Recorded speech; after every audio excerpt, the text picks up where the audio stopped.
Guidance is internal. Ignition sequence starts. 5, 4, 3, 2, 1, 0. All engine running. Liftoff. We have a liftoff.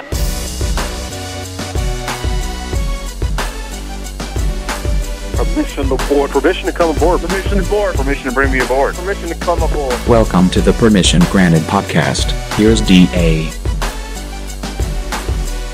All right, welcome inside a fresh episode of the Permission Granted podcast, everybody.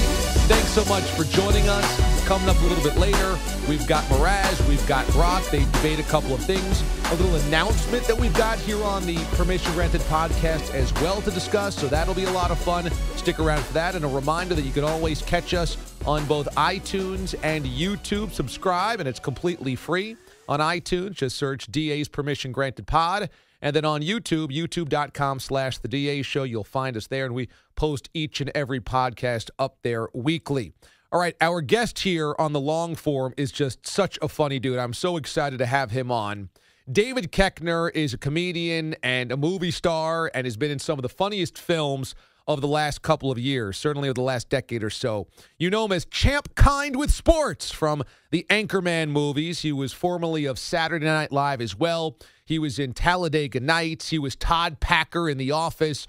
Just a supremely funny dude, and he's a die-hard Kansas City Chiefs fan, having grown up in a little town in central Missouri. So David Koechner joining us on the Permission Granted podcast, and I had a chance to catch up with him just a day ago.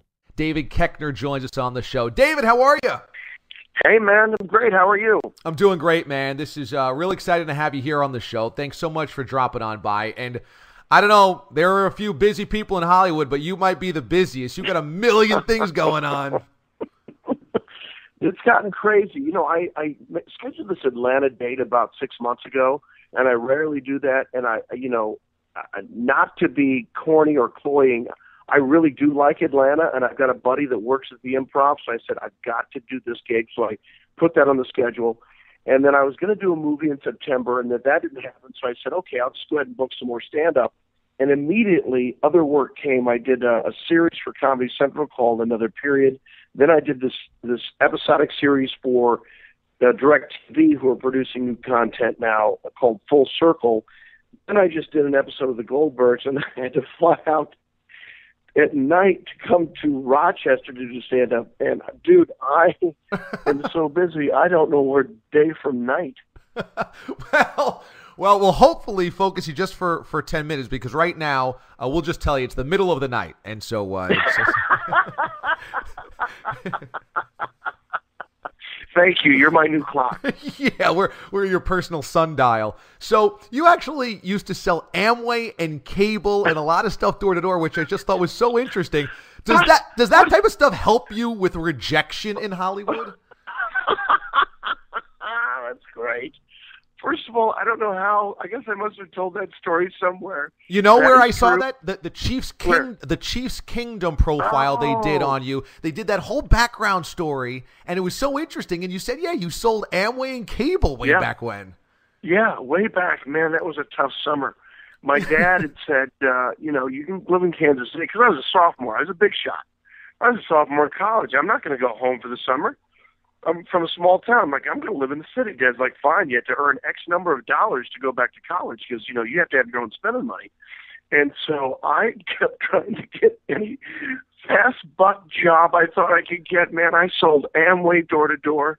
I sold cable door to door. I sold ice cream. Oh, dude. And by the end of the summer, Dad's like, what's your bank shop? I'm like, I don't have it. And he goes, you're going to work for me for 6 months. You're right. It did help me understand and plow through rejection. Man, you are hooked up with really funny guys, and it seems like everywhere you go, on set or SNL or public appearances, you guys have a ton of fun. That Anchorman crew that you hang out with, kind of the Rat Pack, if you will, is that kind of the most fun you could possibly have on set? I can tell you, I've been blessed since I started back in Chicago in 80. When did I start? 87. I met the greatest group of people They're my best friends. They are, godfathers and godmothers to my children. They're my family in L.A. Because they've all moved out there by now. But I was blessed to be in Chicago at a particular time that had just an amazing crew of people. I started with Chris Farley and Mike Myers, Steve Carell, Steve Colbert, Adam McKay, tons of Conan writers that might not be household names, but Tommy Blocka, Andy Richter was back then, Brian Stack, John Glazer, who a lot of your listeners will know. Then of course there was Amy Poehler, Rachel Dratch, Tina Fey, Horatio Sands. I mean, the list goes on. When I look back on it, it's just crazy the amount of talent that was in town when I was in town. So that Second City that you worked for, and then going on to SNL, those are some great incubators of comedy. Now, are they finding the right people? Like their casting and their searches are that good, or is it being around that many funny people by osmosis or competition make you funnier? Well, I think what happened was a lot of people knew that Second City, they cast out of Chicago. That's where that theater is. So I would say to a person, everyone that I named migrated to Chicago for that particular purpose of studying at Second City and the Improv Olympic, the IO there in Chicago. And I'd say that's probably the difference. Now a big one is UCB in Chicago, in New York and Los Angeles. Those are great farm teams for talent. Now, speaking of close friends, you, Paul Rudd, Jason Sudeikis, Rob Riggle, all Midwestern guys, all show up at a ton of Kansas City events together, and it's really cool. I mean, how tight have you become with those guys? Because, I mean, you guys have all kind of come from the same exact area. That's true. And, there is a bit of that Midwestern culture where people are really sweet and kind and open and honest and maybe a little bit too codependent. But Paul and Rob and Jason started a charity a couple years ago called Big Slick, and then Eric Stone Street's from the area too, as am I, and we participated for a couple of years. And then they brought us on as full hosts, so the five of us now host this charity event for Children's Mercy Hospital there in Kansas City every summer called Big Slick. Last year we raised $1 million for the hospital. It was amazing. Wow. Yeah, and the Chiefs are involved, the Royals are involved. It's truly a fantastic event. We usually ask about 30 of our celebrity friends to come back. We do a huge event there in town, and it's just complete fun. But I get to talk about what a small world things are. Rob Riggle went to the same high school that my wife went to. Wow. And he used to date my wife's younger sister. Oh, my goodness. So it's crazy. Wow, that's a little incestual right there. That is Kansas City. Boy, that is really, really close. But I will say this. Then eventually, my younger sister-in-law introduced Rob Riggle to his now wife. Wow, that's amazing. Yeah. And I know that you met your wife at KCI at the That's Kansas true. City Airport, which is just so great because isn't KCI the single greatest airport in America? It's like you have three people in front of you on the security line, and that's about it. That in Burbank. Yeah. Burbank is an amazing place like that, too. You just feel like you're at a small local airport. Yeah, but Kansas KCI is easy to navigate and negotiate. We fly in there with my family all the time. I still have family back in KC and in Tipton, Missouri. So, yeah, it's with ease we can get through there. So you've been at the biggest stages and in huge theaters and in Anchorman and a million other really big events and on television with millions of eyes watching, and yet let me guess that being at Arrowhead Stadium and banging that Chiefs drum is about as good and exhilarating an experience can get. I will tell you, it really was. They asked me to bang the war drum, so I'm down on the field where I was the day. pardon me. Where I was the day 16 years earlier, 17 years earlier, where I had just proposed to my wife, and we went to a Chiefs game with my father-in-law because he had season seats. And I've got my entire family up in a box suite that they were kind enough to donate to my family.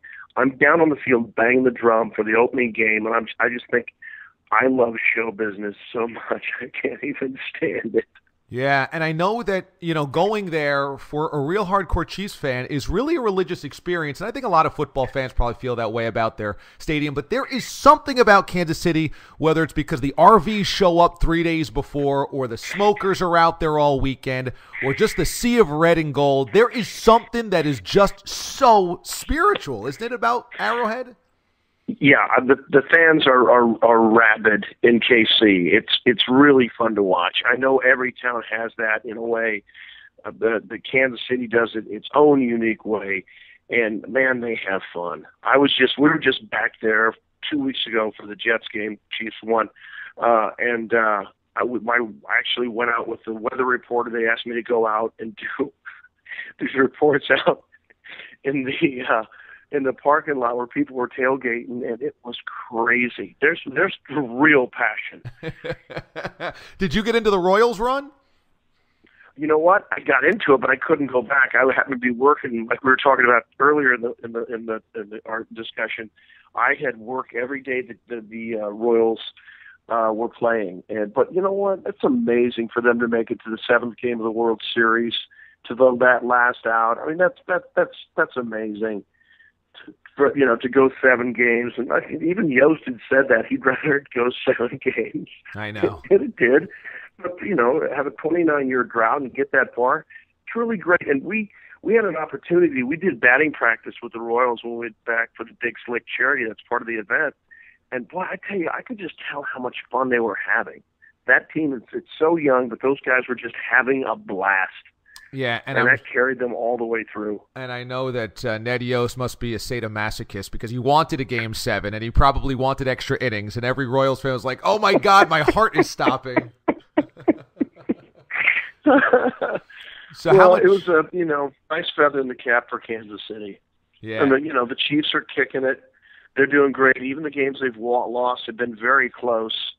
So they're still in it. They're staying relatively healthy, and as you know, that's what it all comes down to at this time of the year, is like who's healthy, and thank goodness they are right now. So even after we lost 5 starters on defense, they still hung in there, and so we're doing all right. We're the ones that beat New England, remember? Right. I mean, that feels, for New England, I'm sure that feels like eons ago because they've kind of turned it around. For the Chiefs, that really started this entire run, and they've been great ever since that game. Absolutely. So you have the YouTube web series Full on Koechner, which is just a ride. It seems like you are having a ton of fun doing that. How cool is that on a regular basis? It's fun, like you're playing in your backyard. That's what it feels like. It's low stakes. Just go do some goofy stuff. Put it up. Hopefully people dig it. And, it's one of those things I've been so busy recently, I haven't put anything new on there, but there's a good 30, 35 pieces for people to peruse through and kind of get what's going on in my mind. I don't know if that's a good thing or a bad thing. Well, you have the special from Comedy Central, and now also the film Cheap Thrills, which is out, and that's gotten such good rave reviews. That must be really satisfying, knowing how many really smart, funny people are really enjoying that. Yeah, that thing came out, and it's a special little movie. It's a really low-budget indie movie. We had a blast shooting it, and it turned out remarkably well. I mean, really low budget, like nothing. And we did it in 14 days, which is rare. A movie normally takes 35 days to shoot. We shot that thing in 14 days. I told the cast on the second day, I said, something special is happening here. And they captured it, and it turned out in that picture. But I do want to warn people, it's not a comedy. It's an intense thriller. It's not a comedy. So I'll say this. My wife when we watched it at home, my wife had to leave the room twice. It's that intense. Well, that's a good tease right there. There you go. Yeah. Buyer beware. That's right. That's a pretty good tease. So you have a million things going on. Atlanta Improv coming up November 20, 21, and 22 for a special event. Obviously, as we mentioned, Cheap Thrills, the Comedy Central. You can follow David on Twitter at David Koechner. And the YouTube web series is Full on Koechner, The Office, Talladega Nights, Anchorman. Everybody knows you from all these things. And the only question I would have to wrap up here is, when was the last time you got to Sedalia for a goober burger at the Wheel Inn? Because peanut butter on a hamburger is pretty damn good. You've got a really good reference. Sadly,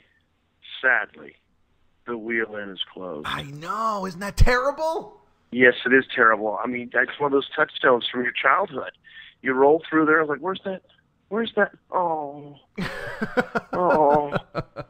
Time goes on. David, I guess that's just reminds both of us to make the best of every moment. No question, especially when you can find a place that puts peanut butter in a hamburger. You got to make the best of that. David Koechner joining us here on the show, CBS Sports Radio. David, congratulations on all the success, man. It is so cool to catch up with you. We appreciate you carving out some time because, yes, you're a busy man, and go back to the middle of the night, man. It's all you. Thanks for being my clock, brother. All right, take care. All right, awesome stuff with David Koechner. Dude is just such a funny guy and completely down to earth. And joining me here for the first part of the producer side B part of the Permission Granted podcast is the Brock man, Kenny Brock. How great is Koechner? Not only how hysterical he is in his movies, but dude is totally down to earth. He's like exactly who I want a celebrity to be because he's hilariously funny, and he just seems like he just wants to go out and be a man of the people. And it feels like sometimes you don't always get that. But Koechner comes off as just a genuine dude who you want to go have a beer with, watch a couple games, and just, shoot the crap with on a Saturday afternoon. He's like one of those rare celebrities, seemingly, that totally appreciates being a celebrity. Right. And so often, how many times do you see a guy or a gal and you're just like, they're completely taking this for granted. And it just feels like he wakes up every day and is like, this is really cool. Yeah, he wakes up, he's like, wait, I do what for a living now? Yeah. I make this? He's just a great, genuine dude. And it's like, and that's how his parts come across. Like, he kind of gets typecast in that way. Right. Because he's never the bougie guy doing, the celebrity thing or not. He's the sportscaster. He's the guy working on the pit crew in Talladega Nights, which is maybe his most underrated role. He stole that movie with what he did in Talladega Nights. So, yeah, he's the guy that I want to hang out with and a guy who appreciates it because I appreciate a guy who appreciates what he does. Are you a big Office fan? Did you watch The Office? I catch it here and there, but I never watched it straight through. What about you? Are you a big-time Office guy? I picked it up a little bit like about midway through the series or so, and then I went back and I watched them all and watched the second part of it, the second half of the series, and just absolutely love it. And his Todd Packer character is great because we've all worked in an office where you have the one guy that says completely inappropriate things. Right. And Koechner as Todd Packer was the salesman that you kind of never see, but he sometimes just swoops in, So he flies into the office and, from a long sales, couple of months on the road, and he just comes in, he's completely offensive, sexual harassment everywhere, says the most crude things, and Michael's just like, absolutely loves him. And that's what I do imagine Koechner is in real life, just the guy that has the dirty jokes and is always trying to make people laugh. Yeah, I think he would fit in really well with this crew around here because we've already got a couple of those horses laying around. Yeah, there is.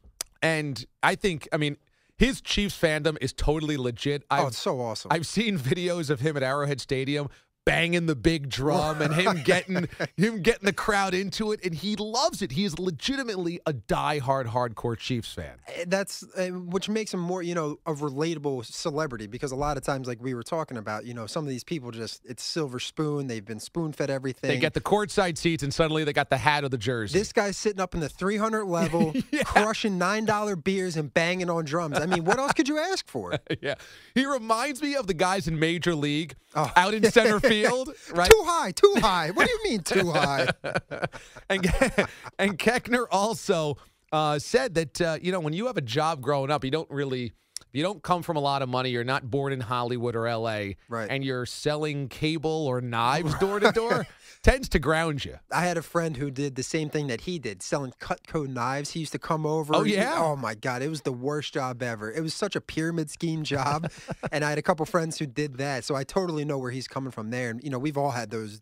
I used to wash floors at a deli down in South Jersey. I mean, there's nothing worse than doing that kind of work. But, like he said, it makes you appreciate what you have when you have it. Totally. Did you guys, when you and Mraz taped the following segment that's going to come up, did you kill him for the Ryan Callahan stuff? I did. Okay. I did. I didn't want to go too much into. I was more so actually. I was trying to go into the psyche of the whole relationship between him and Callahan, or the one-way street relationship that it is, because we kind of killed him on the show, and I felt a little bit bad about it, but not too bad. Not too bad.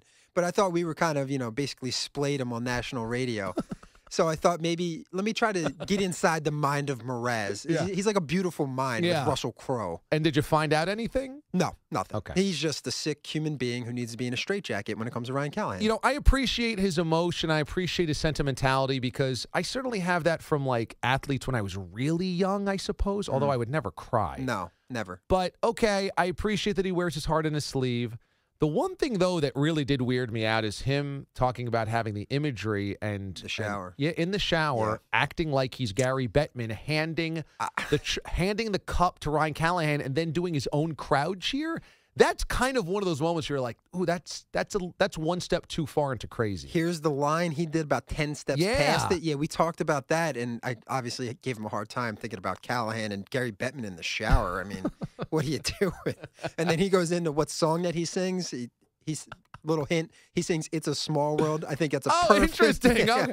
All right, that's a little Freudian. Read into that for what you will. But I mean, when he said that on the show, I remember him mentioning that before, that he had kind of envisioned that whole thing. But just hearing him reiterate that and him doing like the crowd noise, there's a couple screws loose with Mraz. Yeah, there was the movie. Was it called The Fan with Patton Oswalt? I think it was big fan. I think, and he's a big New York Giants fan. Right. And he goes down to Philadelphia, and he's kind of crazy. Right. He's like a huge fan, but he's a little bit demented. And he goes down to Philly for an Eagles Giants game. Okay. And he gets into an altercation in a bar with an Eagles fan, and Sounds right. and has delusions of like either he gets killed or he kills the other guy. It's just how really warped and demented you could be if you're a hardcore fan. Right. And there's a little bit of that. There's a little kernel of that with Mraz in the shower, thinking about Gary Bettman. Maybe a couple more than a kernel or two. I mean, the guy's a little bit, veered off of the normal course of fandom. And, like I get it. I'm a fan. You're a fan. We love sports. We have our allegiances. But there's a point. There's a breaking point where it's just like, okay, now you're just starting to freak me out a little bit, and I maybe don't know you as well as I thought I knew you. Like, is he going to show up at my house one day if the Eagles win the Super Bowl and try to, like, beat the living bejesus out of me? Yeah. I don't know. I don't know. You don't know with him now. You don't know. He's a crazy dude. All right, so one thing that I know you guys got into, and we will get into it, is that the Brockster has a new gig that the higher-ups within CBS noted his acumen and his talent and said, you're coming with us, and you're coming to the television side of things. And so you will be taking a new job, this is very exciting, on the CBS Sports Network. That's the television side of CBS Sports. And you're going to be working on a lot of the college football and basketball programming, right? Yeah, I'm going to be doing a lot of stuff on Inside College Football for the next month, almost 2 months. And then I'm going to be transitioning into the Inside College Basketball show, working on Tops, the Sunday morning pregame NFL show. Right. And then once the NFL draft comes around, be working on some, their pre-draft stuff and their draft analysis behind the scenes, obviously. It's very exciting. I'm very humbled to have the opportunity. And it kind of came out of nowhere, but, it was the perfect opportunity for me to kind of, spread my wings a little bit as a professional. And I'm really looking forward to it. But honestly, I was telling Mraz, and, we talk about this. I'm very sad to be leaving because I think the stuff that the three of us have kind of done together, it means a lot to me, and I hold it, in a special place, inside of me. And so it was a really tough decision, but I'm really looking forward to it. Yeah, man. I mean, the show won't be the same, no doubt, but you have to take a job like this. It's an incredible opportunity. And, hey, in TV, hours are better and money is better. Well, that's the first thing they told me my first day. He goes, so let's come in and get you started training at 10:30. I'm like, all right, 10:30 at night. He's like, no. In the morning. I'm like, whoa. Wow, a normal day. What is this? 10 to 6? I'm used to the 11 to 7 at night. Yeah. So now it'll be a totally different, I have to readjust my body, and I'm really looking forward to it. Yeah, and the one thing about TV is I think maybe you'll find fewer weirdos, and I say that in radio in a very endearing way. Right. I think if you're in radio, you have to be a little bit of a weirdo. Especially working these hours. Well, these hours particularly. Right. If you do nighttime radio, overnight radio, you have to be a different breed. I think radio in general, though, lends itself to people that are just they're tweaked a little bit. You're talking to yourself mostly for, the better part of 3 or 4 hours, so you have to be a little kind of out there. Absolutely. I think in TV, because crews are much bigger, right? The staffs that you work on will have 4 times the amount of people that are on a normal show that we have at radio. Yeah, absolutely. And, you have the camera, you have a kind of a lot of people and hands behind the scenes, and everyone's kind of a team and working together. Right. You know, in radio, it's kind of island of misfit toys, right? Each show, it's its own little personality and own little world. Definitely. And then you're speaking to listeners directly, and they're calling, and they have a real input. In TV, there's a bit of a detachment because there's the TV screen, right? They're not calling your television show. Right. So it's radio is inside of me, and I love it, but I admit every single day that I think I have to be – I'm obviously weird. And I think I've always kind of known that. And everybody I meet in radio that really loves radio has to be a little weird as well. Yeah, you have to be a little quirky because of, like you said, the people that you work with. I mean, look at you, look at me, look at Mraz, look at Schwartz. You're not going to find a... Four normal people. No. There's a lot of, like we said with Mraz, he's a couple kernels off. So, yeah, I mean, I'm afraid I'm going to go in there and they're going to look at me and be like, whoa. You need to go back to radio, pal, because you're just a different breed of cat. You've got to sand off the rough edges, right? You got to polish it up a little bit when you're in the TV world. Well, and I'm going to be working, during the daytime, so I'm going to see bosses. I haven't seen my boss here basically in 2 years. 2 years. So now I got to dress up. I got to cover up the tat. I maybe have to clean up the mun a little bit. It's true. Can't have the beard. It's going to be a revolutionary thing for me. So it's good. It's going to be a rocky start. I have a little bit of a feeling. Think about the image that you will have to polish up, right? Yeah. Because your hair, you've grown really, really long. You haven't cut it in 2 years and 6 months since you started on CBS Sports Radio. You haven't cut it. You always usually go 5 o'clock shadow. Always. Right?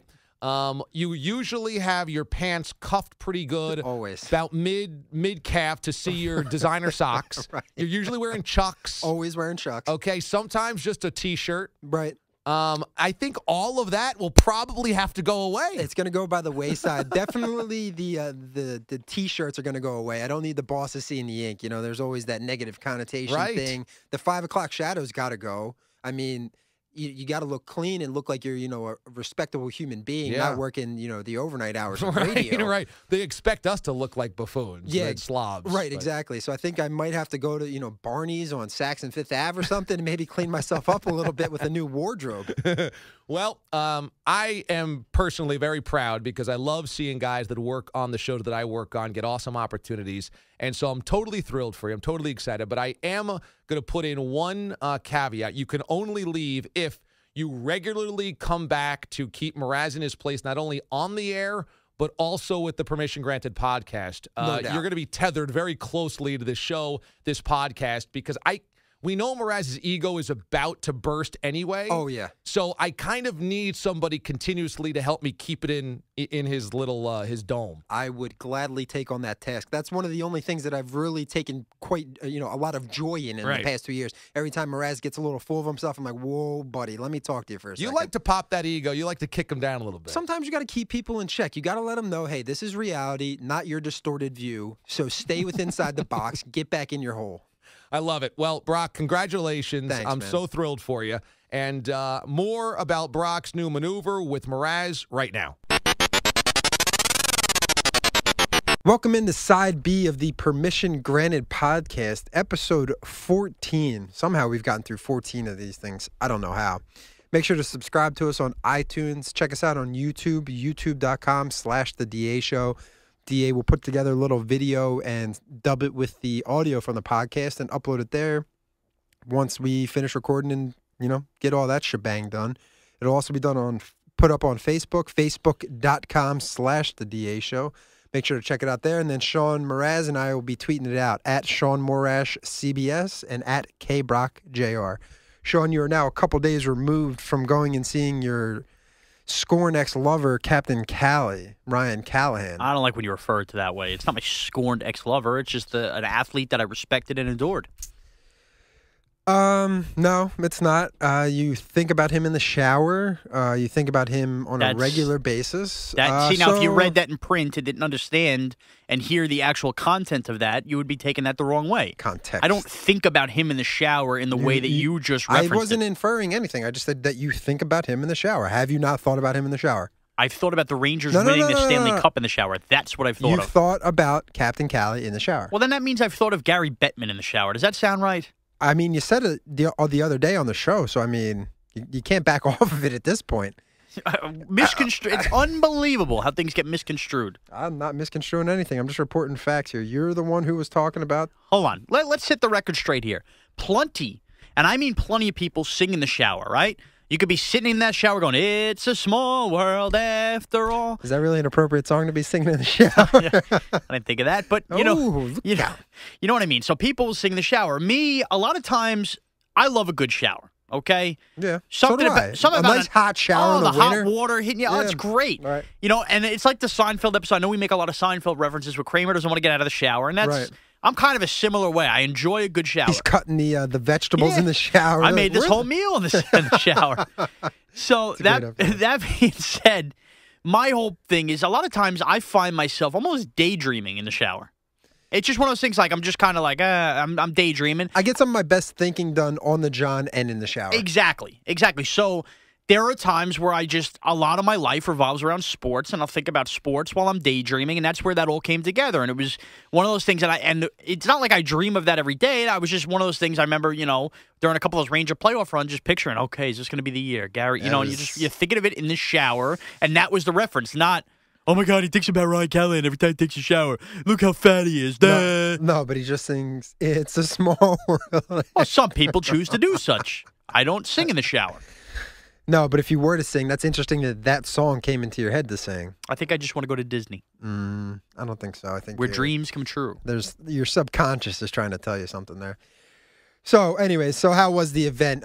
Did you try? I know you were going to try to get a little one-on-one time with him after and try to chit-chat. Wasn't happening. Unable to get to him? Yeah, I mean, if I wanted to talk to any singular member of the Tampa Bay Lightning, I probably could have. There was a mob scene around Callahan's locker. Now, that probably would have been the case post-game for his first trip back in anyway. So you could have got a one-on-one with Steven Stamkos, one of the best goal scorers in the league, yeah, I mean, but he you had chose a couple not Tampa to. reporters next to him.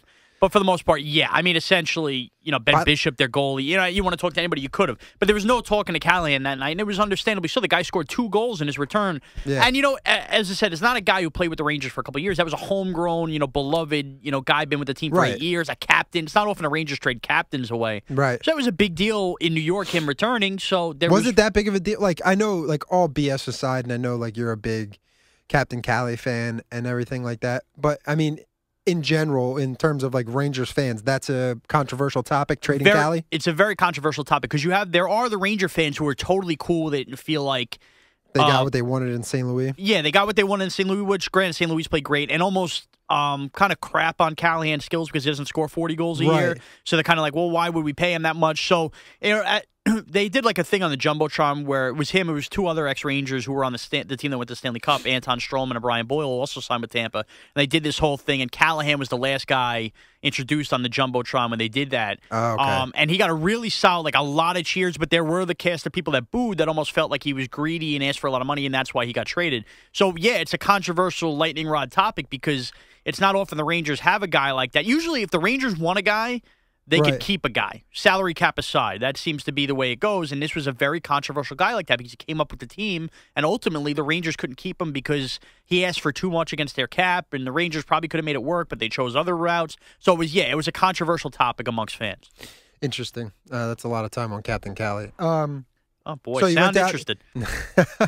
Well, I'm not interested in like the ones and twos of everything. It's kind of more the whole dynamic between your relationship with him and him having a non-existent relationship with you.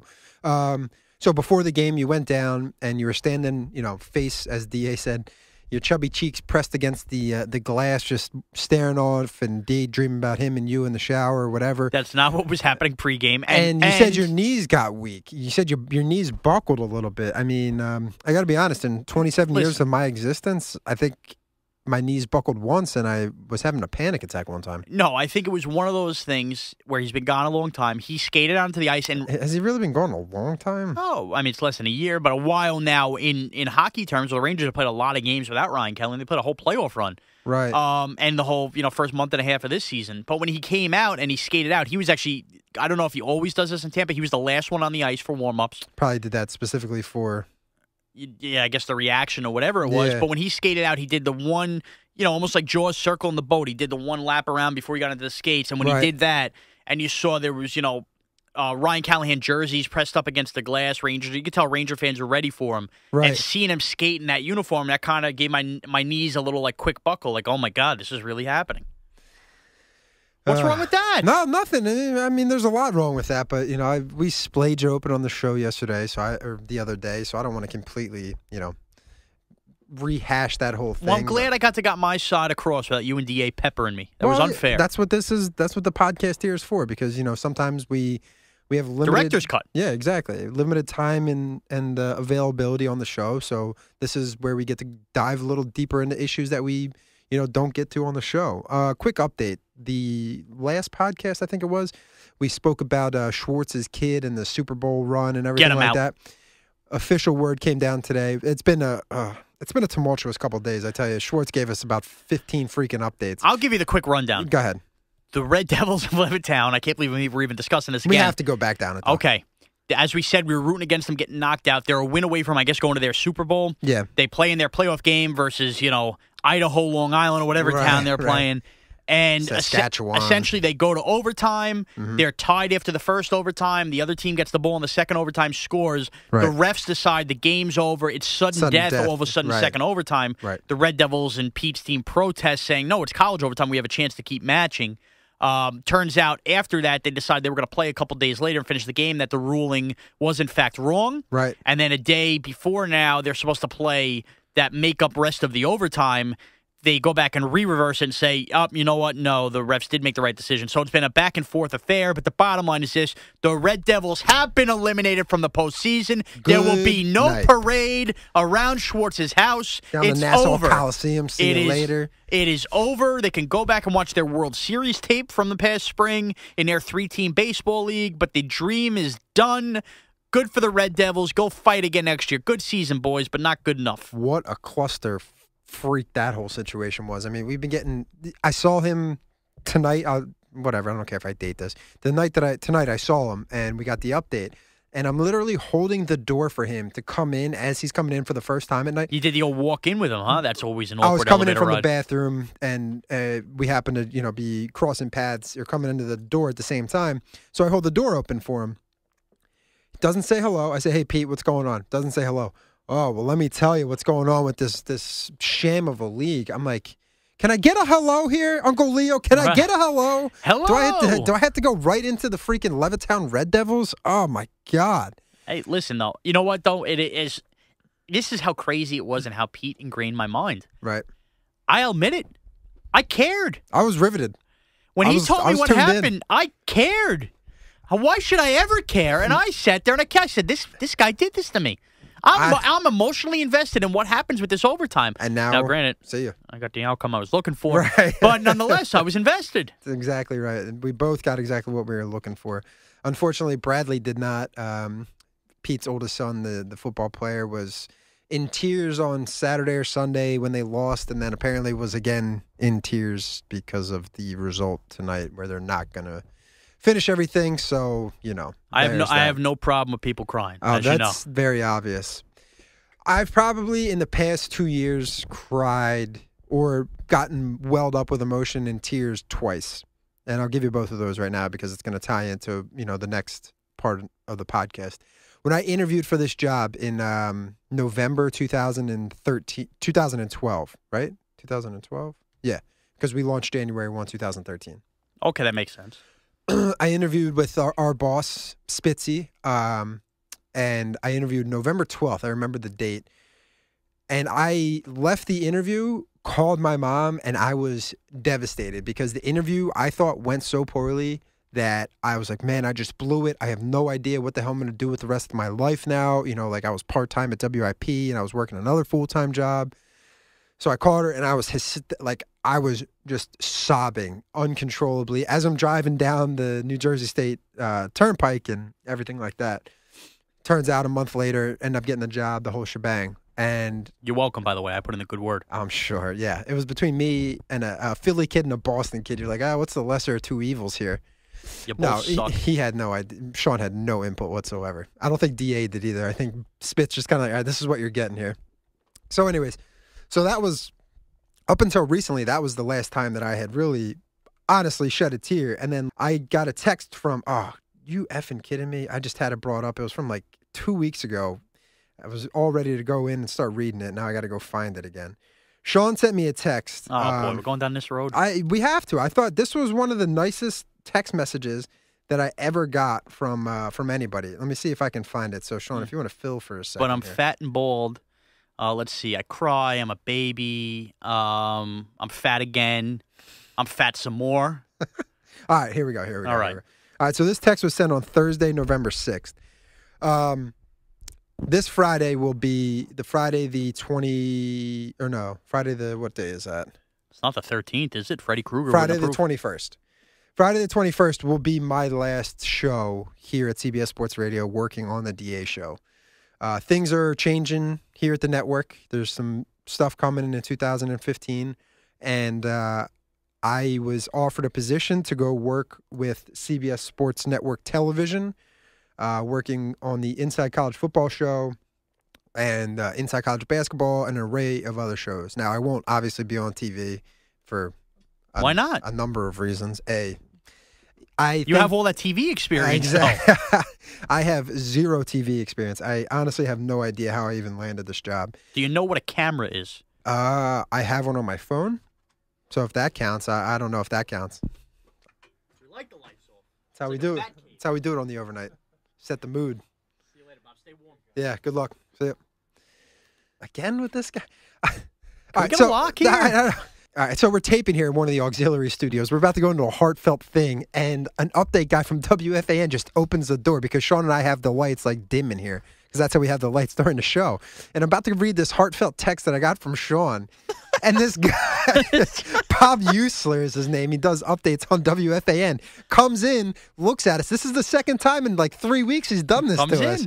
Can we get a freaking lock on the door? I mean, good Lord. Now I got to, I got to try to reset Take here. a timeout. We'll take a 20-second timeout. We'll go to the bench. We'll draw something up on the clipboard, and let's get back. Holy shnikes. I mean, can you look in the window before you just start opening doors willy-nilly? He's in the zone. Ugh, I know you want to get out of here, buddy. By the way, he's wearing a very nice leather jacket. He gave up on the Michigan sweatshirt. No, the Michigan hoodie's underneath. Oh, what's it? He's going down with the ship. Oh, boy. I should have said something to him about him getting his ass busted in a couple weeks. I don't know him like that. So anyway, going over to the TV side, Friday the 21st will be my last show, and it's been really tough, because obviously, Sean and DA and I think we've built something pretty special here. We've really all kind of connected, and so I think until recently, I didn't realize how close the three of us had kind of gotten, and particularly Sean and I, because, not that Sean and I didn't like each other when we started, but it was, we didn't know each other. Yeah, we didn't know each other, and there was kind of a little bit of hostility between the two of us because, we're two kind of unproven guys looking to, make our way into the sports radio business world, and so, we had a lot of, we butted heads a little bit in the beginning. We're both strong personalities. Sean's very happy-go-lucky, and I'm basically a miserable son of a all the time, and I hate the world most days, and Sean's a complete opposite of that. So anyway, Sean sends me this text messages, and this got I welled up a little bit with tears. He goes, listen. Oh, God. We discussed this for weeks. When push comes to shove, we still have to worry about ourselves. I'd be lying to you if I told you just an hour ago I wasn't on the elliptical watching YouTube clips and literally getting choked up. We effing built this thing. DA may have driven the car, but it was us two grinding it out, and we did it. 2 years ago, I had no idea who you were. You had no idea who I was, but we were put together on a whim, and it worked better than anyone could have imagined. We were peanut butter and jelly, lamb and tuna fish, but it effing worked, and we could have hated each other with the NY and Philly thing, but we didn't because we understood each other. Who knows what the future holds for us? Maybe we end up co-hosting if one of us gets a break and can recommend the other. Grand Rapids? Grand Rapids, here we come. Maybe that doesn't happen, but I know push come to shove, in a foxhole, all kidding aside, there's nobody, and I mean nobody, I would want to go to war with over you. You're my brother and we've bonded to become one of my best friends. I don't want this to end, but we have mouths to feed, and the time has come to look out for ourselves. I'm going to effing miss everything, the farts, the jokes. It will never be the same, but it needs to happen, and it still sucks.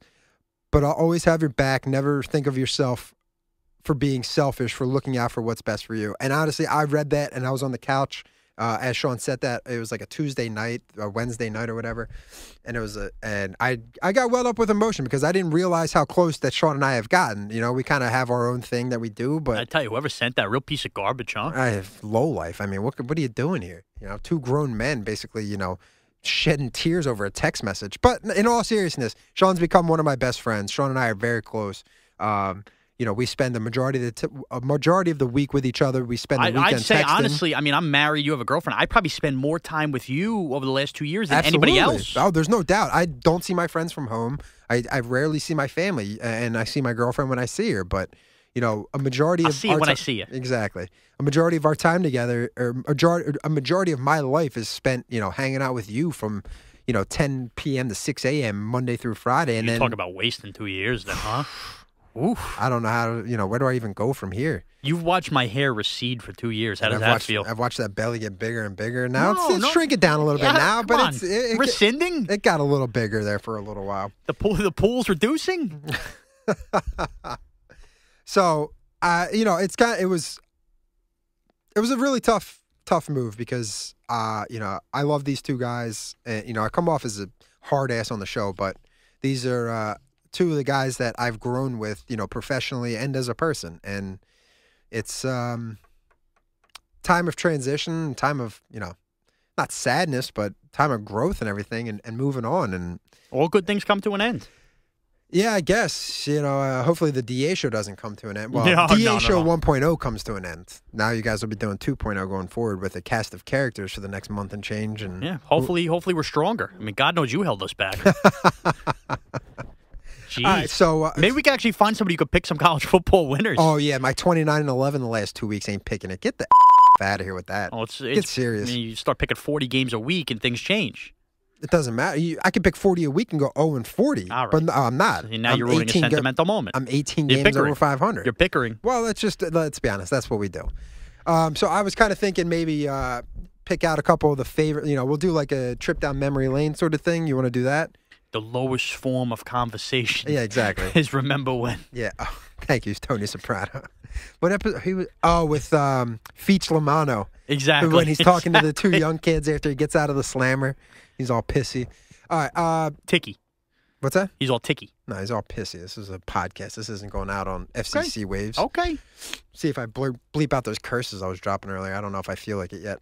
You have any moments from the show? Anything that you want to kind of hit As far on? as me and you? Yeah. Jeez, I'm trying to Or think. just in general, the show in general. Because let's be honest, the show is not over, but it's going to be a new formation of the show. So Yeah. everything's going to change. Yeah, so the old, a free agent leaves and you try to plug it in the hole, but that Giancarlo Stanton takes $325 million. that core takes a little shot. I mean, obviously Kenny and the Pooh Bear comes to mind. There's nothing better than Kenny and the Pooh Bear. That was a genius idea. It was a pretty smart. I mean, we had discussed just doing it for our convenience, Right. and then it became a show. I think DA was pretty smart to realize this had the potential to be funny. And I don't think. I think looking back when we did Kenny and the Pooh Bear, which was Super Bowl week for those who don't remember. Right.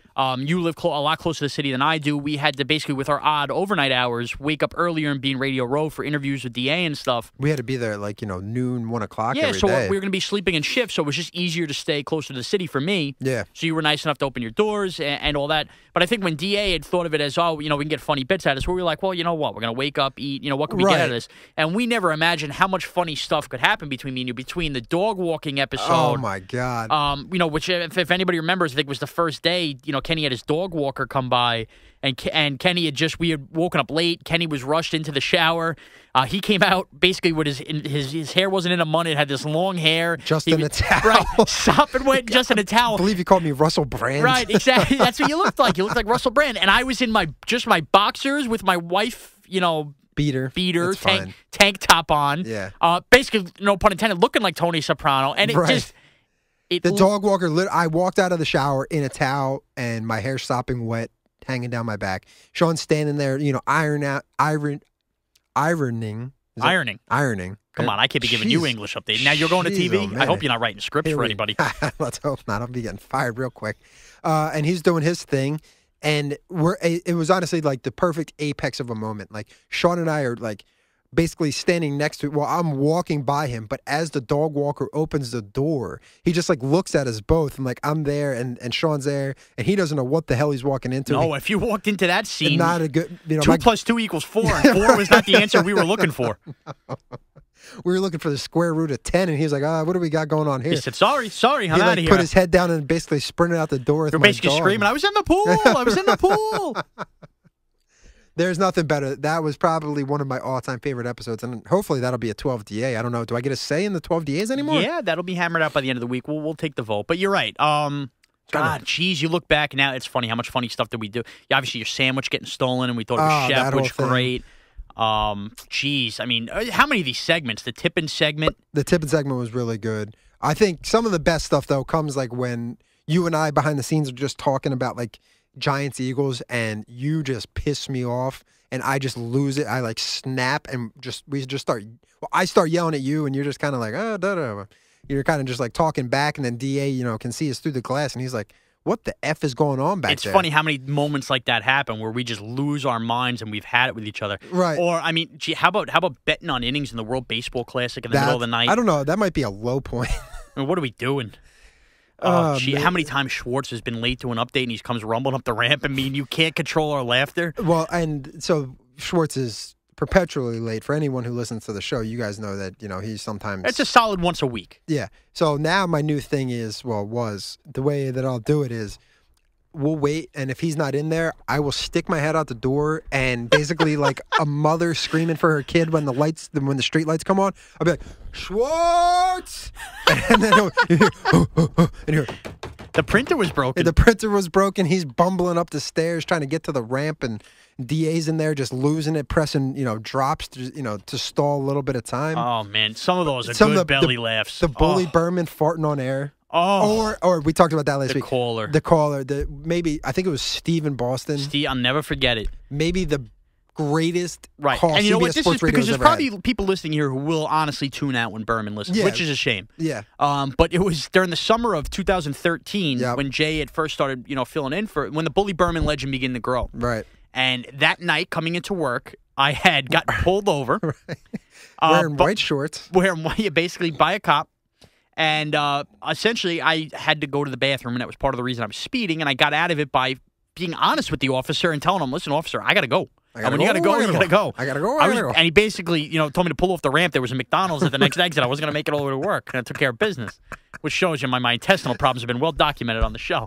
So it is not made up. That is all true. So Jay obviously wanted to run with it on the show, and we discussed it on the show, and it prompted a couple callers to talk about their worst times having to go to the bathroom, which has to be one of the low points in CBS Sports Radio history. I believe we called it we called it dump sweats. Not here, not now. Not here, not now. And it led to a caller, Steve in Boston, talking about how he had to go so bad in a courtroom in the middle of jury duty. Yeah, he was on jury duty, and the lines from him, he's like, I got something fierce brewing here. Cramping up, and he had that hardcore Boston accent talking about everything. Straight out of Southie.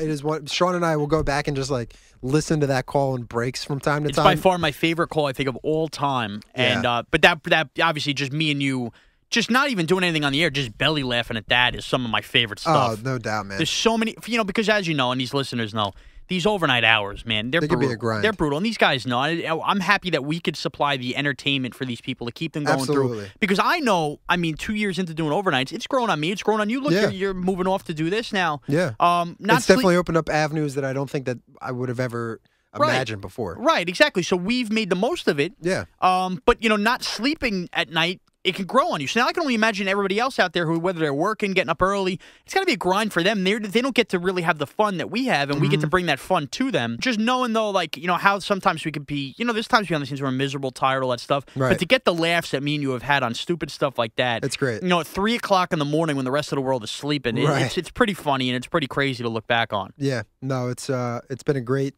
20, basically 2 years. 20 years? No, I was going to say 20-something months, but at that point, it's 2 years. We closed in here on 2 years. We're hitting the holidays. Yeah, I know. I got a Christmas shop here. I got nothing. I got to buy my girl. She wants a Michael Kors watch. Get out of my face. What do you think I make? Danielle has tried that with the big pocket. I don't understand the point of spending on the pocketbooks. No. She's tried that with me before, and I got news for you. I'm going to Marshall's. I'm getting, the old Costanza, the dot on the sweater. Right. You're not getting the really expensive. Cashmere. You're not getting the expensive stuff. And that's the way I look at it. But yeah, you're right. With all that stuff, the holidays. But to bring everything full circle here, this is basically going to be it for you here this week on the show. This will be it, yeah. It's been a lot of fun. I know we're going to get into it more on the show, but yeah. I'm happy for you, but I'd be I'd be lying if I said I was excited for you because you know what? Yeah. It's going to suck without you. It's going to suck, having to rotate different guys in there and figure out door. Right, figure out who I'm going to be working with. It's just going to be different, and I don't like change, so it's just something I'm going to have to accept. No, I'm the same way. Like, it's Friday, getting out of here at 7 o'clock or whatever after the podcast. It's going to be weird to leave the doors and know basically that I'm, not that I'm never coming back, but I'm never coming back to work on the DA show and Monday morning. And the DA show will be better for it. Don't get me wrong. There's no doubt about that. Obviously, there's going to be a lot of improvements made. I'm sure whatever stiff you got, filling in is going to bring the same kind of juice. Well, you're already throwing bows, huh? Oh, hey, listen, I know the part-time staff. Not a lot of good. Well, listen, they'll find it good. I'll tell you what's not going to be good. Picking up the slack of all the stuff you do. Oh. I'll tell you, there's a lot of things. I'll be honest with you. Kenny does a lot of stuff behind the scenes, whether it be those podcasts you can get on our Audio Insider page at cbssportsradio.com. Click nice the DA plug. Show tab. There we go. DA Show tab. A lot of that is the job Kenny does. So I got to now pick up the slack on that. A lot of those great drops you hear that DA has access to, well, guess what? DA plays those, but Kenny's the one who fills his machine with those when he wants them. Now, all of a sudden, I, who have no clue what I'm doing, have to figure out how to do that. On top of that, a lot of the drops that Kenny fires off, well, now I'm going to have my computer access ready to go and figure out whether it's the fat ass. Already thinking ahead of you. I got those on my flash drive. I'm going to put those in the replay so you don't even got to worry about them. Oh, thank goodness. So there's a lot of these things that you do that, do I need that? No, you don't. You don't need that. It's going to be an added stress for you. Listen, we know I'm fat and lazy, chubby and lazy, whatever you want to say. I don't need any more on my workload. No, you get. I don't need it. The booking of the guests and the storylines and the topics and what have you. Damn, there's a transition that I was going to make, and now it just completely. Maybe that's just the way we should end it here because it's kind of been a. Maybe you should just cut to black, play "Don't Stop Believing," and that's the end of it. Don't stop believing. Now, would you sing that or "It's a Small World" more? It's a small world. If the shower's hitting you, it's great. No, I'd be "Don't Stop Believing." Actually, I sing a lot of like Red Hot Chili Peppers in the shower with Danny California. Yeah, do you do the air guitar in the? It depends on how into it I get. Yeah, I'm the hair looking back and forth. forth. David Grohl in the shower. No, I do like playing music in the shower though. That's good. Like bring the iPhone in, set up the iHome. Blast that going. Nice little 15, 20-minute shower. Anyways, so that'll be, I remember what I was going to say. I think what we're going to do is I'll probably do the podcast with you, hopefully, for the rest of the year. We're it's not said, but that's what we assume is going to happen. I'm going to call in and do it that way. So hopefully I'll still, be talking to you guys a little bit, at least until the end of the year and get everything set. But it's been an amazing 2 years. I couldn't have asked for a better cast of characters to get saddled with, to work on the overnights with. It's been so fun. I'm really going to miss this place. I'm going to miss the listeners. I'm going to miss, the callers, the tweeters, the Facebookers. I'm obviously going to stay liking the Facebook page. I thought about unliking it, but I thought that would be kind of a... You're going to unlike it? I was thinking about it. You're a smoker. You're a toker. You're a midnight joker. Isn't that the name? No. That's what you reminded me of there. You're butchering that. But anyway, that's a good song. So it's been great. I appreciate everyone, all the hate. My man Hoss Cartwright in Vermont, you have stuck in my crawl for the past 8 months. You have pissed me off beyond reason every time you post something on the Facebook page about my Brock's locks sucking. Throwing grenades on the way out the door here. Lobbing grenades over the top. As you said, strap up because you don't know what's going to happen in the next couple of months. Thanks so much, Sean. It's been awesome, man, and can't wait to get blacked out with you on Friday night. On to Cincinnati.